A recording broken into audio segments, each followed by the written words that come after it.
اللہ الرحمن الرحیم۔ واجب الاحترام علماء کرام، محترم سامعین، آج کی اس تقریب میں یہ ہمارے لیے سعادت ہے کہ جمعیت علماء اسلام کے صوبائی قائد ہمارے عظیم رہنما حضرت مولانا حافظ نصیر احمد احرار صاحب جو کہ ہمارے ضلع میں تشریف لائے، ہم انہیں ضلع کی جماعت کی جانب سے اور تحصیل کی جماعت کی جانب سے، عبدالحکیم کی مقامی جماعت کی جانب سے خوش آمدید کہتے ہیں۔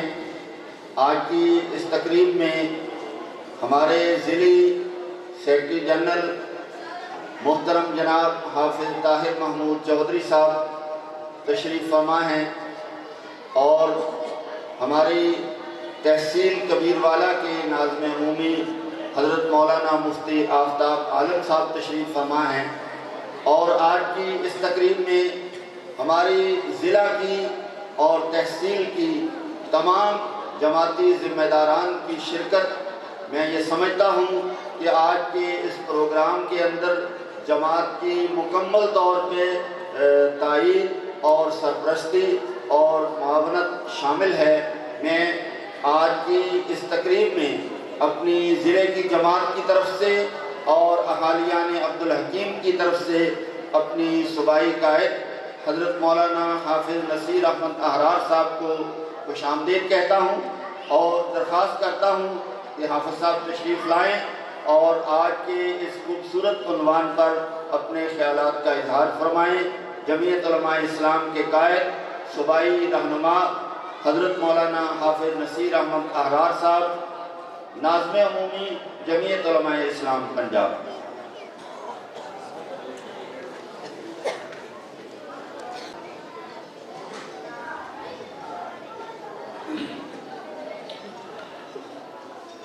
الحمد للہ رب العالمین، والصلاة والسلام علی اشرف الانبیاء والمرسلین وعلی آلہ واصحابہ ومن تبعہم بإحسان الى یوم الدین۔ اما بعد فاعوذ باللہ من الشیطان الرجیم، بسم اللہ الرحمن الرحیم۔ لقد كان لكم في رسول الله أسوة حسنة، صدق الله العظيم۔ إن الله وملائكته يصلون على النبي يا أيها الذين آمنوا صلوا عليه وسلموا تسليما۔ اللهم صل على سيدنا ومولانا محمد عبدك ورسولك وصل على المؤمنين والمؤمنات۔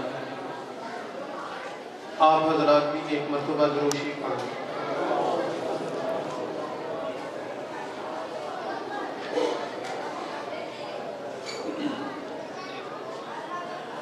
نبی کریم صلی اللہ علیہ وسلم کا ایک ارشاد گرامی ہے کہ جب کچھ لوگ اللہ تعالیٰ کے دین کی نسبت سے کسی مجلس میں جمع ہو جاتے ہیں تو اللہ تعالیٰ اس مجلس کے ختم ہونے سے پہلے شرکت کرنے والوں کی بخشش کا فیصلہ فرما دیتا ہے۔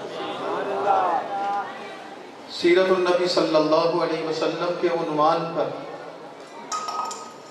اس جامع مسجد میں آج کا یہ مبارک اجتماع اور اس میں ہم سب کی شرکت اس اعتبار سے باعث برکت و سعادت ہے کہ اللہ کے نبی صلی اللہ علیہ وسلم کی سیرت طیبہ کے حوالے سے علماء کرام کے بیانات سننے کا ہمیں موقع ملا۔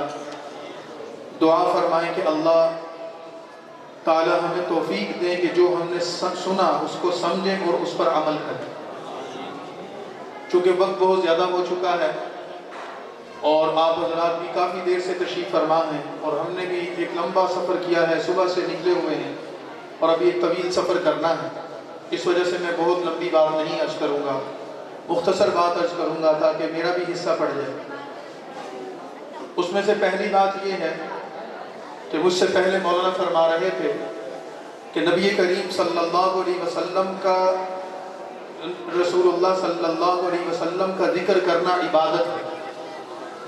عبادت ہونے کا مطلب یہ ہے کہ جیسے ہم نماز پڑھتے ہیں اور ہمارا یہ ایمان ہے کہ اس نماز کے پڑھنے سے اللہ ہمیں اجر دے گا اور ہم سے راضی ہوگا، جیسے ہم روزہ رکھتے ہیں اور اس پر ہمارا یہ یقین ہوتا ہے کہ اللہ ہم سے راضی ہوگا، عمرہ کرتے ہیں، حج کرتے ہیں، زکوٰۃ ادا کرتے ہیں، قرآن پڑھتے ہیں اور دین کے دوسرے کام کرتے ہیں، ان تمام کاموں کے کرنے پر جیسے ہمیں یہ یقین ہے کہ یہ ہم اللہ کے لیے کر رہے ہیں اور اللہ ہم سے اس پر راضی ہوگا، اسی طرح جب نبی کریم صلی اللہ علیہ وسلم کا ذکر ہوتا ہے، ان کا تذکرہ ہوتا ہے، کوئی شخص نبی کریم صلی اللہ علیہ وسلم کی سیرت کو بیان کرتا ہے، کوئی شخص اس سیرت طیبہ کو سنتا ہے، کوئی تقریر کی شکل میں کرتا ہے، کوئی تحریر کی شکل میں کرتا ہے، کوئی نظم کی شکل میں کرتا ہے، اشعار کی شکل میں کرتا ہے، تو اس شخص کے لیے جو کرنے والا ہے،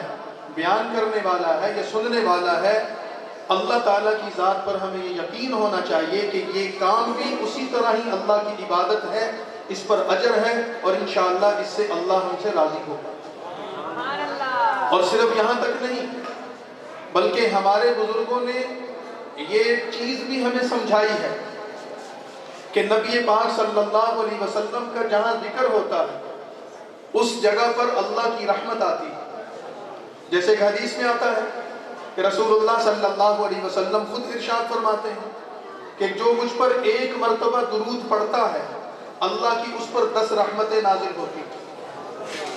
مثلا ہم نے کہا صلی اللہ علیہ وسلم، کہہ دیں ذرا صلی اللہ علیہ وسلم، ایک مرتبہ ہماری زبان سے نکلا اور جس شخص کی زبان سے یہ نکلا اللہ کے نبی کے ارشاد کے مطابق اس پر اللہ کی 10 رحمتیں نازل ہوئی۔ تو یہ کس کی وجہ سے ہوا؟ ہم نے جب یہ کہا صلی اللہ علیہ وسلم تو یہ ایک دعائیہ کلمہ تھا کہ ہم نے اپنے نبی کا ذکر کیا کہ یا اللہ ہم آپ سے یہ دعا کرتے ہیں کہ ہمارے نبی کے درجات کو بلند کر دے، ان پر سلامتی اور رحمت نازل فرما۔ یہ مفہوم کا معنی تھا۔ اس مفہوم کو جب ہم نے اپنے نبی کے ذکر کے ساتھ جب یہ کلمہ ادا کیا، اللہ کو یہ کلمہ اتنا پسند ہے کہ اس ذکر کی وجہ سے اللہ کی رحمت 10 مرتبہ ہماری طرف متوجہ ہوتی۔ اور حاجی عبد الوہاب صاحب رحمۃ اللہ علیہ تبلیغی جماعت کے بہت بڑے بزرگ تھے، اللہ کے ولی تھے، ان کے ایک خادم کا میں نے تذکرہ پڑھا جو ان کے بارے میں انہوں نے لکھا تھا۔ وہ فرمانے لگے کہ حاجی صاحب رحمۃ اللہ علیہ کے ساتھ جب ہم سفر کرتے تھے تو بزرگوں کا یہ معمول ہوتا ہے کہ وہ سفر میں فضولیات میں وقت ضائع نہیں کرتے، کتاب پڑھ لی، تسبیح پڑھ لی، قرآن پڑھ لیا، ذکر کر لیا، استغفار کر لیا، مختلف چیزیں۔ تو حاجی صاحب رحمۃ اللہ علیہ کے بارے میں دیکھا کہ وہ اکثر سفر میں درود شریف پڑھتے تھے اور اس کی کثرت کرتے تھے، زیادہ سے زیادہ درود پڑھتے تھے، یعنی نبی پاک صلی اللہ علیہ وسلم کا زیادہ سے زیادہ ذکر کرتے تھے۔ تو ہم نے ان سے پوچھا کہ حضرت اس کی خاص وجہ کیا ہے؟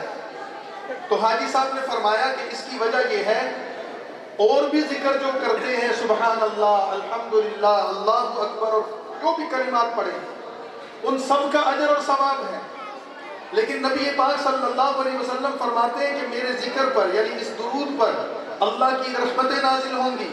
تو میں سفر میں اس وجہ سے پڑھتا ہوں کہ جب ہم گاڑی میں بیٹھے ہوتے ہیں، 100 کی رفتار سے گاڑی چل رہی ہے، 120 کی رفتار سے گاڑی چل رہی ہے، اور جب ہم پڑھتے ہیں صلی اللہ علیہ وسلم اللہم صلی علی محمد وعلی آل محمد، یہ کلمات ادا کر رہے ہوتے ہیں اور ان کلمات کی ادائیگی وہاں سے شروع کی تھی اور گاڑی وہاں تک پہنچ گئی کلمے کو ادا کرتے کرتے، اور 2-4 مرتبہ پڑھا تو پورا گاؤں کراس ہو گیا۔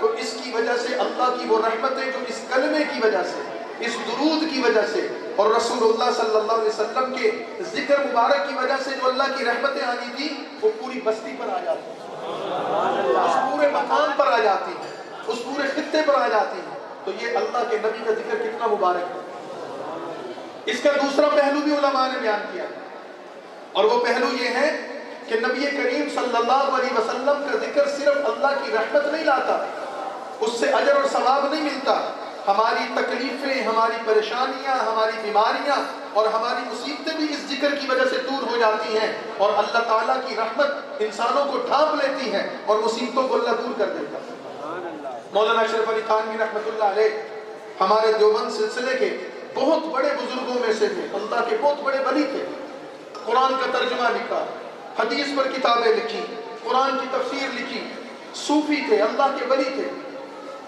ان جیسے بہت کم لوگ دنیا میں پیدا ہوتے ہیں۔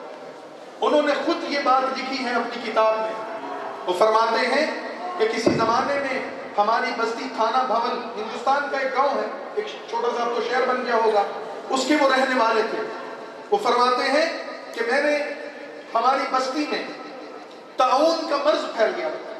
جو پرانے حضرات ہیں، بڑی عمر کے بزرگ حضرات، وہ جانتے ہوں گے کسی زمانے میں یہ مرض پھیل جاتا تھا، وبا پھیل جاتی تھی اور لوگ اس سے مرنا شروع ہو جاتے تھے۔ جیسے ابھی ہمارے چند سال پہلے دنیا میں کورونا پھیل گیا تھا اور ہر طرف لوگ مرتے تھے، اس بیماری کی وجہ سے مرنے کی خیالات آتی، اس مرض کی وجہ سے پوری بستی ہلاک ہو جاتی تھی۔ تو فرماتے ہیں کہ ہماری بستی میں وہ مرض پھیل گیا اور روزانہ اطلاع آتی تھی کہ آج شہر میں طاعون کی وجہ سے اتنے بندے مر گئے، روزانہ۔ اللہ تعالیٰ وباؤں سے بھی ہمیں محفوظ کرنا۔ تو حضرت تھانوی رحمۃ اللہ نے فرمایا کہ اس زمانے میں کتاب لکھ رہا تھا رسول اللہ صلی اللہ علیہ وسلم کی سیرت طیبہ پر۔ ان کی چھوٹی سی کتاب ہے، بڑی مبارک کتاب ہے، علماء کرام تو جانتے ہیں اس کو۔ وہ فرماتے ہیں کہ مجھے اللہ نے یہ مشاہدہ کروایا، یہ دکھایا، اور اللہ والوں کو اللہ دکھاتے ہیں۔ کیا دکھایا؟ وہ فرماتے ہیں بیماری کی وجہ سے روزانہ کئی ہلاکتیں ہوتی، لیکن میں جس دن رسول اللہ صلی اللہ علیہ وسلم کی سیرت طیبہ پر اپنی کتاب کی چند سطریں بھی لکھ دیتا تھا، سارا دن گزر جاتا تھا، شہر میں کسی کی بیماری کی وجہ سے مرنے کی اطلاع نہیں آتی۔ اللہ نے مجھے یہ دکھایا اور مشاہدہ کروایا کہ سیرت طیبہ لکھنے کی برکت سے طاعون کے مرض سے لوگوں کی حفاظت ہوتی ہے، تو یہ بیماریاں اور مصیبتیں اور تکلیفیں دور ہوتی ہیں۔ اس وجہ سے سید سلمان گیلانی ہمارے اس دور کے بہت بڑے شاعر ہیں، چند دن پہلے ان کی تحریر پڑھنے کا موقع ملا اور ان سے سنا بھی۔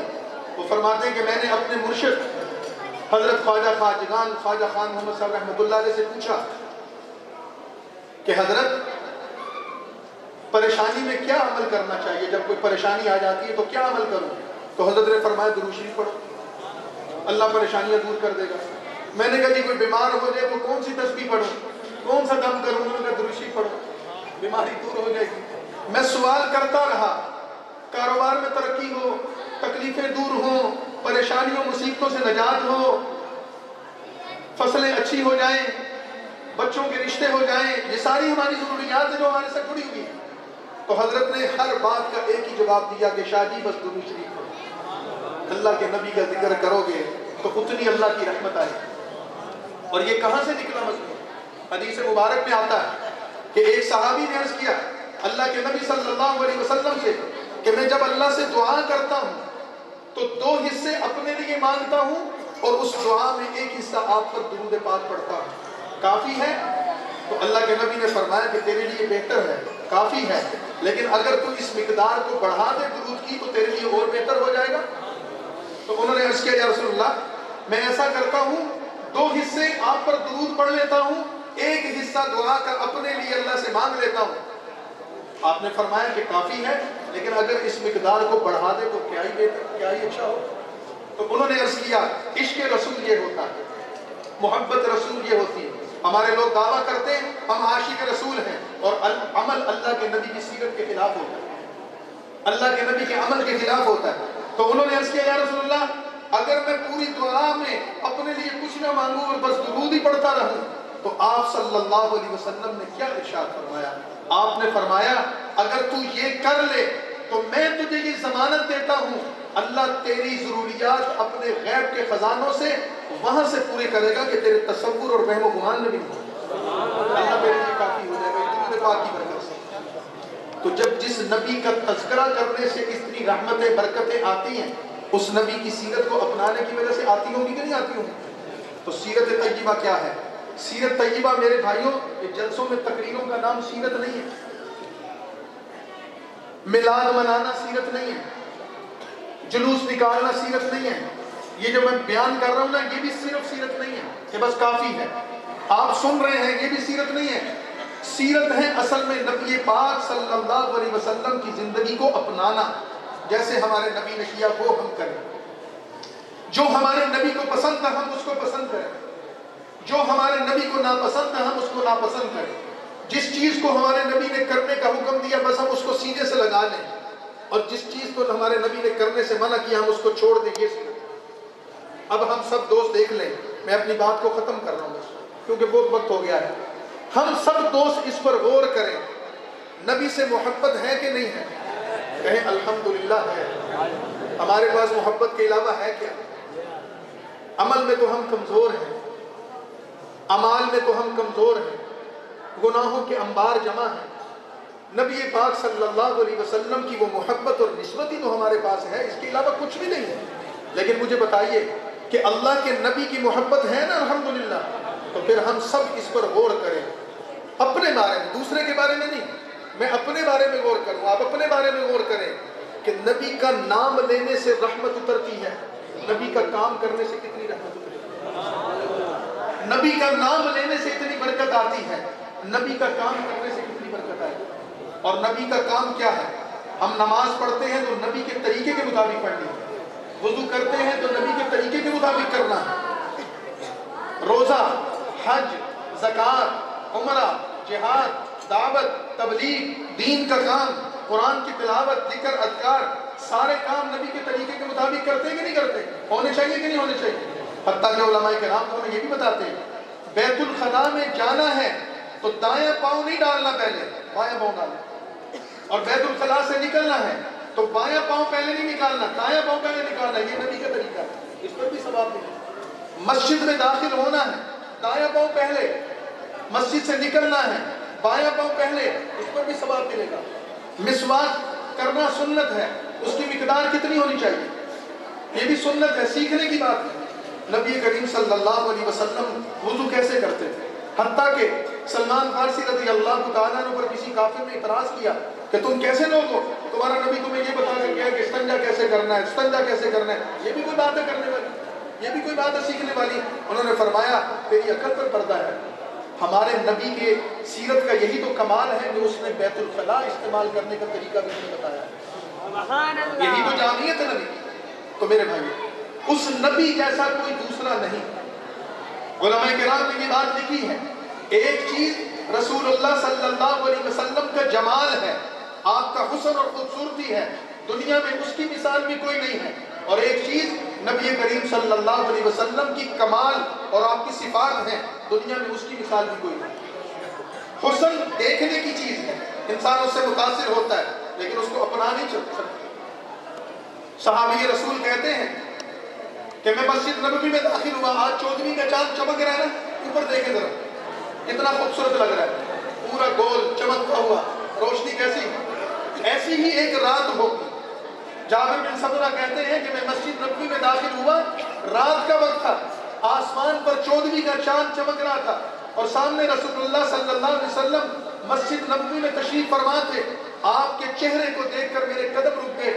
میں کبھی آپ کے چہرہ انور کو دیکھتا اور کبھی آسمان پر چمکتے چاند کو دیکھتا, اور پھر میرے دل نے یہ گواہی دی یہ 14ویں کا چاند خوبصورت ہے لیکن رسول اللہ کا چہرہ مبارک اس سے بھی زیادہ خوبصورت. لیکن صحابی رسول کے لیے یہ ممکن نہیں, وہ نبی کے چہرے کو اپنے چہرے کو نبی کے چہرے جیسا بنا لے, یہ ممکن نہیں. جو حسن و جمال اللہ نے نبی کو عطا کیا وہ کسی کو عطا نہیں. اسی وجہ سے جو حضرت عائشہ صدیقہ رضی اللہ تعالیٰ نے فرماتی تھی کہ یوسف علیہ السلام کے حسن سے متاثر ہو کر مصر کی عورتوں نے اپنے ہاتھوں کی انگلیاں کاٹ دی تھی, ہمارے محبوب کو دیکھتی تو دلوں کے ٹکڑے کر ڈالتے, ایسے حسین.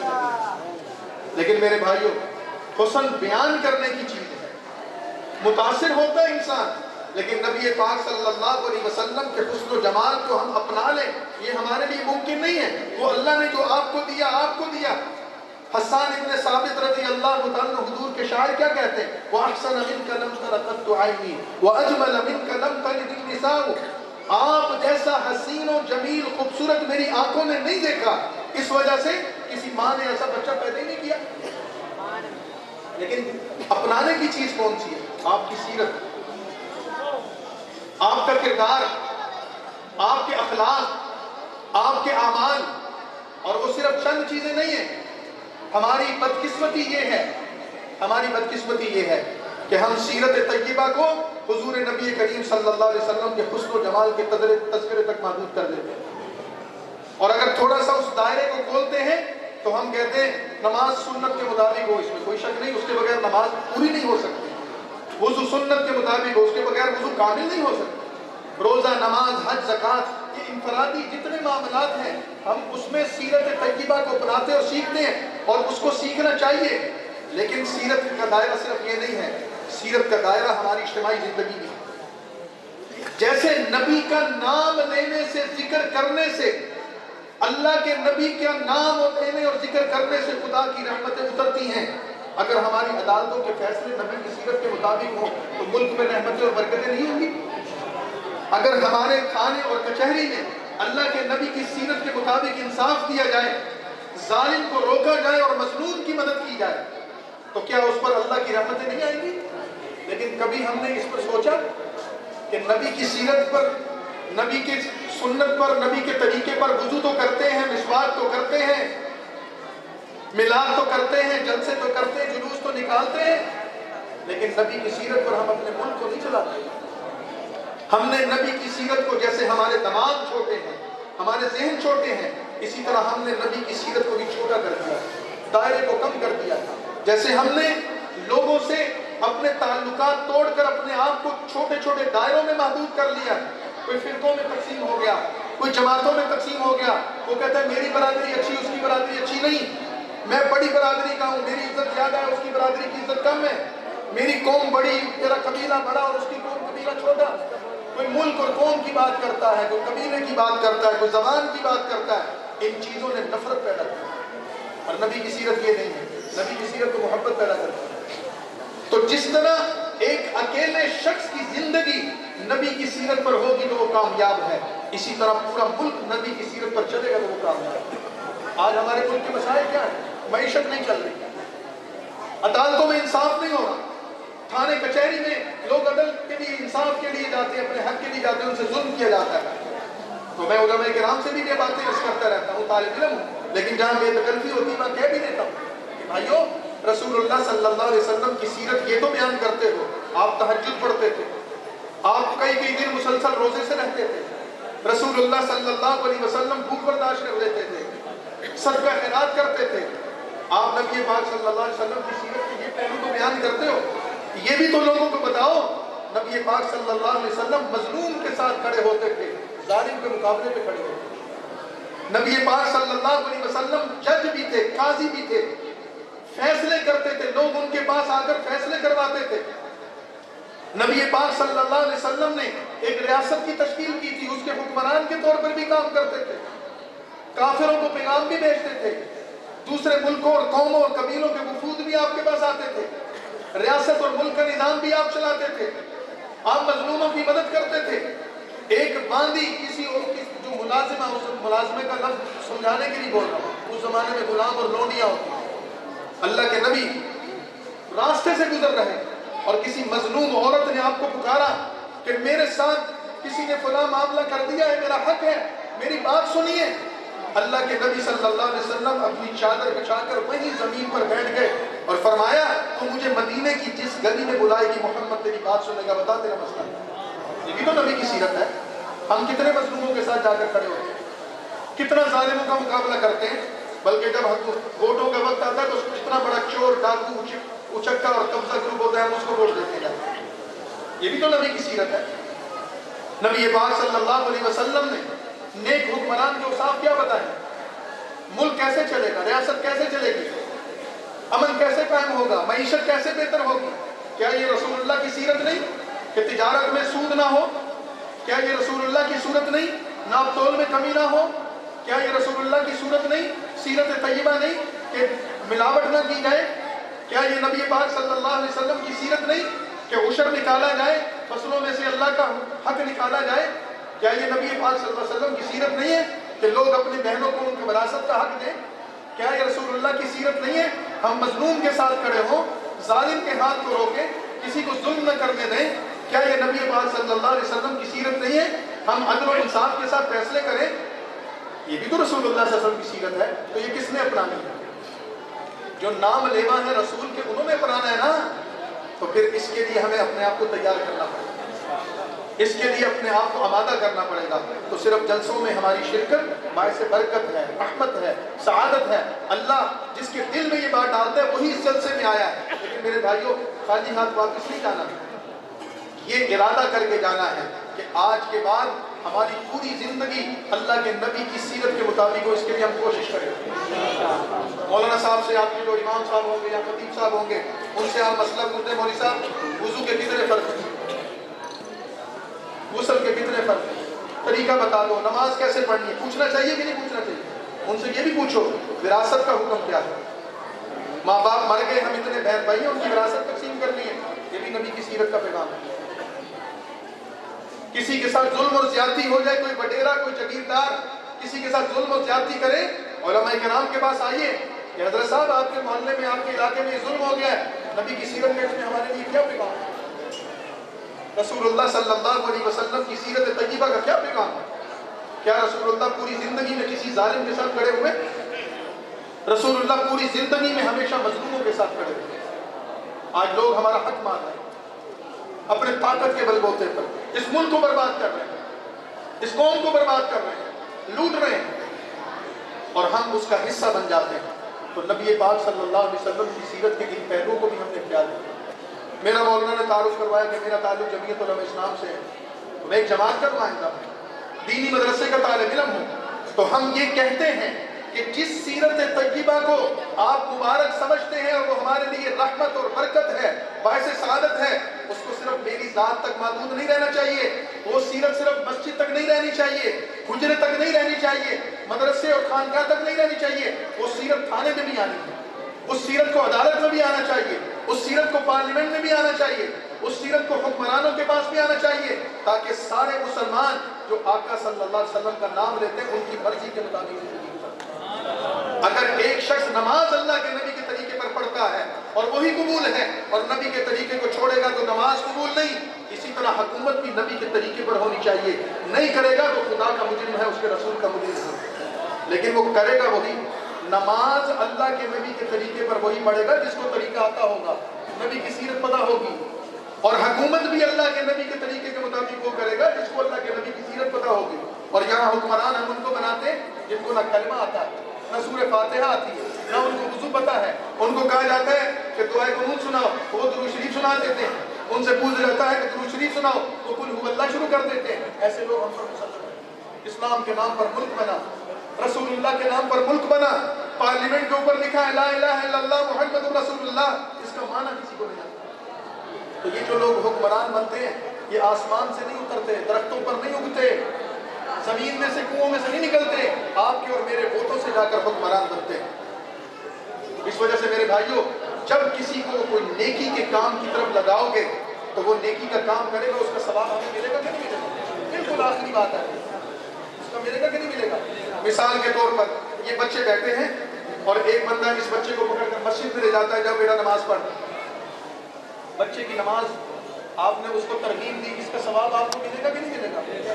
ایک شخص نے اپنی اولاد کو نیکی کے راستے پر ڈالا، اس کا ثواب ماں باپ کو ملے گا کہ نہیں ملے گا؟ ایک شخص اپنے ملازم کو کہتا ہے کام چھوڑ دے، اذان ہوگی جا کے نماز پڑھ، اس ملازم کے ثواب، اس ملازم کو نماز پڑھنے کا ثواب جو مل رہا ہے اس کے مالک کو بھی ملے گا کہ نہیں ملے گا؟ اور اگر آپ اپنے بچے کو کہیں جا کے نعوذ باللہ معاف کیجیے گا زنا کر، اس گناہ میں آپ شریک ہیں کہ نہیں؟ نعوذ باللہ جا چوری کر، اس چوری کے گناہ میں شریک ہے کہ نہیں شریک؟ جب فلاں کا ڈاکہ مار لے، اس ڈاکے میں ہم شریک ہوں گے کہ نہیں؟ جس طرح ہم اچھائی میں شریک ہوتے ہیں اس طرح ہم گناہ میں بھی شریک ہوتے ہیں۔ جن لوگوں کو ووٹ دے کر آپ پارلیمنٹ میں بھیجتے ہیں، اگر وہ کوئی عوام کی خیرخواہی اور ملک اور قوم کی خیرخواہی کا فیصلہ کرتے ہیں، ان کے نیکی کے کام کا اجر ہمیں گھر بیٹھے ملتا ہے۔ اور جن لوگوں کو آپ پارلیمنٹ میں بھیجتے ہیں، ایم پی اے بناتے ہیں، ایم این اے بناتے ہیں، اپنا نمائندہ بناتے ہیں، وہ جب جا کر چوری کرتا ہے اس چوری کا گناہ ہمیں بھی ملتا ہے، جب وہ قتل کرتا ہے اس قتل کا گناہ ہمیں بھی ملتا ہے، وہ اس ملک اور قوم کو لوٹتا ہے اس کا گناہ ہمیں بھی ملتا ہے، وہ چوروں کی دشمنائی کرتا ہے، قاتلوں کو پناہ دیتا ہے، ظلم کرتا ہے، عوام کا خون پسینے سے کمایا ہوا مال لوٹتا ہے، اس کے سارے ظلم اور چور چکاری میں ہم سب شریک ہیں، تو پھر اللہ کی رحمت کیسے آئے گی؟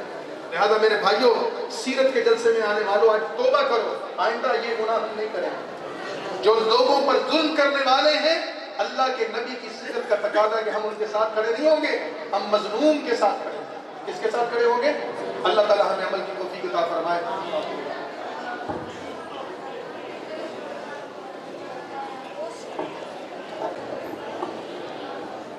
ابھی انشاءاللہ العزیز دعا ہوگی، دعا کے بعد آپ سب احباب کھانے کا نظم بنا ہے تو کھانا کھا کے جائیں گے، اور اسی طرح مقامی علماء کرام نے تشریف فرما ہے کہ اس طرف سے پیچھے والے راستے سے باہر کھانے کا نظم بنایا ہے، یہ تمام حضرات باہر تشریف لے جائیں گے۔ ابھی آپ احباب کے لیے یہاں پہ طلبہ کھانا لے جائیں گے، دعا کے فوراً بعد آپ ایسے دسترخوان پہ جیسے بیٹھتے ہیں طلبہ کی آسانی کے لیے جو کھانا لگا دیں، تو آپ جو ہے وہ دونوں طرف جو ہے دسترخوان کی طرح بیٹھ جائیں گے تاکہ دسترخوان کا کھانا جو ہے آسانی سے لگ جائے۔ ابھی اس مجلس کی صدارت فرما رہے تھے حضرت اقدس استاد العلماء استاد القرآن مولانا قاری حبیب الرحمن صاحب دامت برکاتہ۔ ابھی میں ان سے گزارش کروں گا کہ حضرت کچھ عرض فرمانا چاہیں تو تب بھی جیسے دعا فرمانا چاہیں تب بھی حضرت کی خدمت۔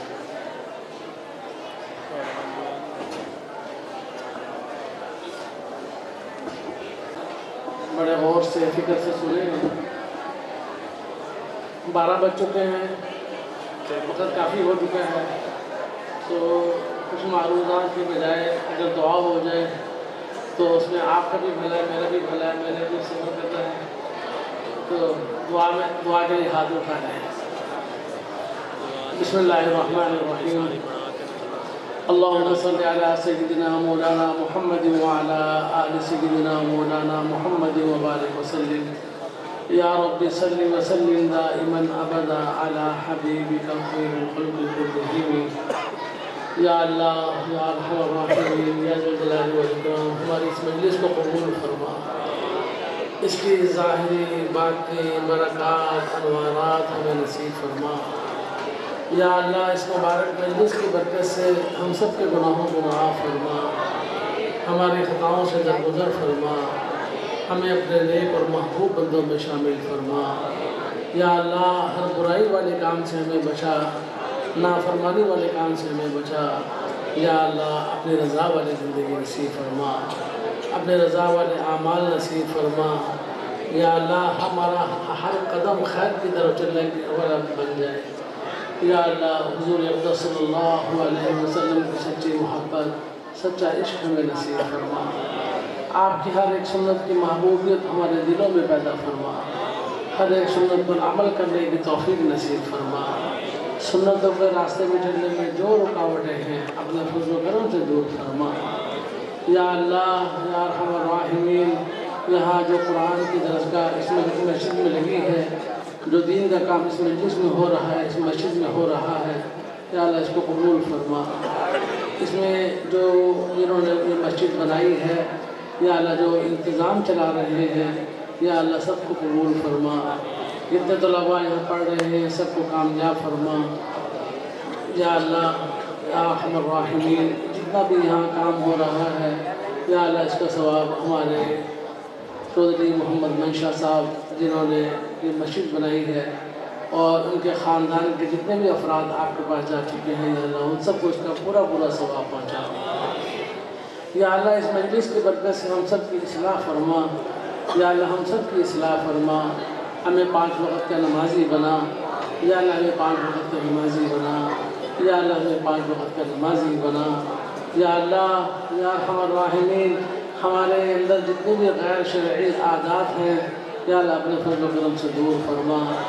ہماری اپنی زندگی شریعت کے مطابق، دین کے مطابق گزارنے کی توفیق نصیب فرما۔ یا اللہ یا ارحم الراحمین، جتنے بیمار ہیں ان کو شفا نصیب فرما۔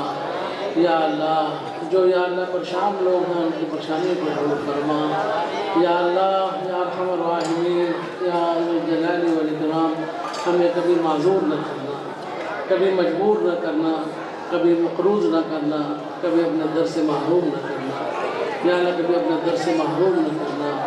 یا اللہ یا ارحم الراحمین جتنے لوگ یہاں شریک ہوئے ہیں یا اللہ ان کی جو دل میں حاجات ہیں یا اللہ اپنے فضل و کرم سے پوری فرما دے یا اللہ اپنے فضل و کرم سے پوری فرما دے یا اللہ جو مقروض ہیں قرض کے خلاصے کی صورت ان کے لیے آسان فرما دے یا اللہ یا ارحم الراحمین حرمین شریفین کی حفاظت فرما یا اللہ وہاں کی اس عظمت میں برکت نصیب فرما یا اللہ وہاں کے انوارات میں برکت نصیب فرما یا اللہ ہم سب کو حرمین شریفین کی بار بار قبولیت والی عافیت والی حاضری نصیب فرما یا اللہ یا ارحم الراحمین یا ذو الجلال والاکرام ہمارے دعاؤں کو محض اپنے فضل و کرم سے قبول فرما ربنا تقبل منا انك انت السميع العليم وتب علينا يا مولانا انك انت التواب الرحيم صلى الله تعالى على خير خلقه محمد وآله وأصحابه أجمعين.